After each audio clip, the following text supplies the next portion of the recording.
ano naman yung ma-advise mo sa kanila na huwag kayong matakot ganun na kumuha ng posisyon na 'to?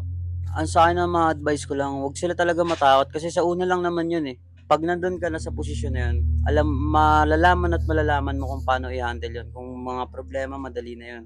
Tsaka meron ka namang hindi lang naman ikaw ang magha-handle diyan, meron kang mga officers. 'Yun. Kayo lahat talaga ang magdedesisyon diyan, hindi naman porket GD ka, ikaw lang.